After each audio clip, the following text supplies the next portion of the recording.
Գյուրջան Կասկադ, ցանկացած համեմատություն մեր օգտին է։ Նիկոլ Փաշինյանն է այդ ավանդույթը մտցրել, 18-ից հետո մենք հանդիպում ենք դատարանների առաջ, որովհետև ժողովրդավարական բաստիոնն է, չէ, ով դառնում է ընդդիմախոս կամ ակտիվանում է, սրան գործ ետևից կարում են, բերում են դատարան։ Պարոն Շարմազանov, երեք ողջ օրը ԿՊ-ականները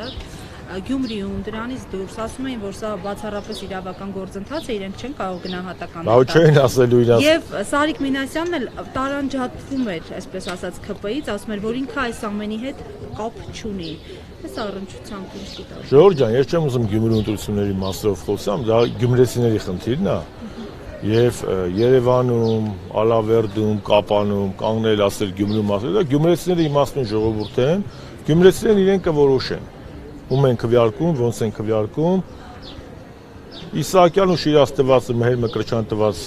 ժողովուրդը ու շատ ավելի շատ հանճարներ, ինքը գիտի ոնց կվերաբերվի էլի այս process-ին, պետք չի գյումրեցիներին խելք ցույց տալ կամ ասել որ սա ինչ վատ է։ Բայց ես ուզում եմ խոսել երեկվա այդ խոզարկությունը չէ, դա քաղաքական տերոր է, քաղաքական տերորի պահով զուտ Գյումրու կոնտեքստում, բայց այս սա կատարվում է այն ինչ որ 7 տարիների ընթացքում է կատարվում։ Նիկոլ Փաշինյանի իրական դեմքը երևում է այս ժամանակ։ Հենց մի քիչ նրա իշխանությունը փորձում է, այսպես ասած, շարժվել, նա միանգամից դիմում է տերորի։ Սկսում է սրան նրան բռնել։ Հիշում եք 18 թվականից հետո սկսեց ասֆալտին կպարկասնենք, այս կանենք, այն կանենք, նախորդին պարլամենտում ընկավ ցայտնոտի մեջ, հիստերիկ նոպաների մեջ։ Սա իրանց ոչ դա, սա խոսում է, որ իշխանությունը գլոբալ իմաստով ինքը կայուն չի։ Իշխանությունը ցնցվում է, իշխանությունը հասկանում է, որ իշխանությունը իրենց ոտքերի տակից գնում է եւ ուշ շուտ գնալու է։ Իսկ գյումրեցիների պահով Մարտունը մեր ընկերն է, Մարտունի հայր կամո մեր ավակ ընկերն է, ես եկել եմ եւ տղան էլ իմ փոքր ընկերն է։ Մենք եկել եմ իրենց սատարեմ եւ դատապարտում եմ այն քաղաքական տերորը, որ իրականացվում է Գրիգորյան ընտանիքի նկատմամբ Նիկոլ Փաշինյանի իշխանության կողմից։ Մի բան էլ էլի քարոզարշավին չեք ուզում անդրադառնալ, ամեն դեպքում Չէ, ոչ թե չեմ ուզում անդրադառնալ, ասեմ դա գյումրեցիների խնդիրն է, գյումրեցիները գիտեն ում պետք է ընտրեն կամ ում չպետք է ընտրեն։ Նայեք, ազգային ժողովի ամբիոնից Փաշինյանի Արցախի Ղարաբաղի հասցեին ուղված այս հոխորտանքը նաև քարոզարշավի մաս դարձավ, այլ ձևակերպմամբ Սարիկ Մինասյանի հայտնի հայտարարության եմ ուզում անդրադառնալ, որ փախել են, էսեն արել, չեն ուզել գնան Արցախ, կռվեն, ծառայել։ ԿՊ-ի 90%-ը չի ծառայել բանակում իրաց ղեկավարի գլխավորությամբ։ Հիմա եկել են, եթե իրանք ուրիշի մեղադրում են չծառայելու մեջ, Նիկոլը ծառայել է, Արադ Միրզոյանը ծառայել է, Արայիկ Հարությունյանը ծառայել է, ուտեց հերթով, ծառայել է։ Այդ որ ուրիշին մեղադրում են չծառայելու մեջ։ Կարող է իրանք Մարշալ Ժուկովի ու Ռակասովսկու նման եղել են կամ գեներալ Մավեի նման առաջնագծում են եղել։ Չէ, դա այնպես էր ասում, որ կամ որ նեղանում են հենց Արցախից, Լեռնային Ղարաբաղից են փախել, այնտեղ ծառայելուց։ Արցախից։ Ընկեր, ես տենց հիմարությունները չեմ ուզում մեկնաբանել։ Ես ավելի գլոբալ հարցեր եմ մեկնաբանում։ Սարիկ Մինասյան անազգանով քաղաքական գործիչ ես չեմ ճանաչում, որ մի հատ իրան մեկնաբանեմ։ Ես ճանաչում եմ իրանց թիմից մի հոգու։ Նիկոլ Փաշինյանին։ Իսկ մնացածը սա իրականացնում են Նիկոլի հրահանգները։ Նիկոլ Փաշինյանն էլ ասում են, Նիկոլ Փաշինյան, այո, դու կապիտուլյանտ ես, որովհետև ստորագրել ես նոյեմբերի 9-ի կապիտուլյացիան, դու կրկնա կապիտուլյանտ ես, որովհետև հանձնել ես Արցախը 2022 թվականի հոկտեմբերի 6-ին Պրահայում, հետո էլ Գրենադայում, դու եռակի կապիտուլյանտ ես, քանի որ արդեն ընդունել ես Ալիևի բոլոր պայմանները, որտեղ ոչ խոսք կա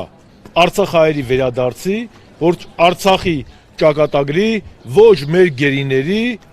եւ ավելին դու փաստացի կատարում ես Ալիևի բոլոր հրահանգները եւ փաստացի հրաժարվում ես Հայաստանի 3-րդ հանրապետության բովանդակային հիմքերից։ Դու պարլամենտում կանգնեցիր եւ պատերազմ հայտարարեցիր Ղարաբաղյան շարժմանը։ Իսկ ով չգիտի, ժողովրդի համար եմ ասում։ Դուք ինձնից լավ գիտեք դա։ Սա հանրության համար եմ ասում։ 3-րդ հանրապետությունը ծնունդ է Ղարաբաղյան շարժման։ Չլներ Ղարաբաղ կոմիտեն ու Ղարաբաղյան շարժումը, 3-րդ հանրապետություն չել լինի։ Այս պետության բովանդակությունը Ղարաբաղյան շարժման մեջ է։ Եվ իսկով ուրանա, կներեք, հայի համար Ղարաբաղ ուրանալը նույն բանն է քրիստոնյայի ոնց որ քրիստոնյան ուրանա Հիսուսից։ Նույն բանն է։ Ճանապարհ տանք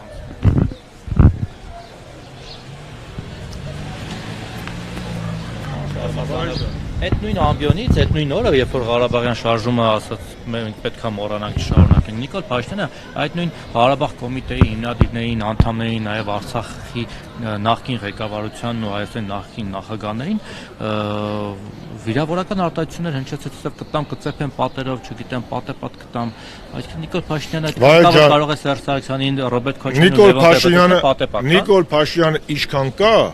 եւ երեք նախագահները ինչքան կան ցույց է տվել Իլհամ Ալիևը։ Երբ որ Սերժ Սարգսյանի ժամանակ 2016 թվականի հոկտեմբերի 7-ին լալա հառաշ բողոքում էր, որ փակ դռների հետևում միջազգային հանրությունը իրենից պահանջում է ճանաչել Արցախի անկախությունը, դա նույն Ալիևն էր։ Եւ Սերժ Սարգսյանը դե թող ասեմ, հարցը տվել ես, թող պատասխանեմ, եղբայր ջան։ Եվ երկրորդը, իսկ Նիկոլ Փաշինյանին ինչ ասել Իլհամ Ալիևը եւ ով է Նիկոլ Փաշինյանը աշխարհակաղակական առումով։ Ես չեմ ուզում դա կրկնել։ Ինձնից լավ գիտեք, էլ բիզիմ դիրել, նոլ դուել, ծաղրացու, այդքան տենց խոսացող, հա, թող գնա Ալիևի դեմը խոսա, ոչ թե խելոք Ալիևի հրանները կատարի։ Իսկ ինչքան է ոչ մի բան էլ թույլ չենք տալի, ՃՏ-ին աշտանն են հաշվում։ Նիկոլ Փաշինյանը պրծած գործիչ է ու ես ասել եմ, Արցախյան խնդիրը ավարտված չի։ Եթե իրենց թվում է Արցախը հանձնելու մարսել են, Արցախը հայաթափելու մարսել են, դա անհնար է, դա ոչ քաղաքական առումով է մարսելի, ոչ իրավական, ոչ էլ մարկային, դա մարսելու բան չի։ Կապրենք կտեսնենք։ Պարոն Շարմազանov, արդեն 5-րդ աշունն է գալիս եւ այդ ՃՏ-ին չեն հաշվել, իսկ Նիկոլ Վահե ջան, կարա նախկին նախագահների հասեն ինչ ասես ասել ու անպատիժ մնալ ու առանց պատասխանատվության։ Դե քոնը ման քաղաքացիները պետք է բոլորը դուրս գան փողոց եւ Նիկոլ Փաշինյանի ականջից բռնեն եւ դուրս չպրտեն կառավարության քաղաքական առումով դուրս չպրտեն կառավարության աշխատասենյակից։ Երբ որ բնակչության մեծ մասը քոնը ման տես պատվախնդիր կլինի Նիկոլ Փաշինյանը լետաթորի նստած չի լինի։ Շնորհակալ եմ։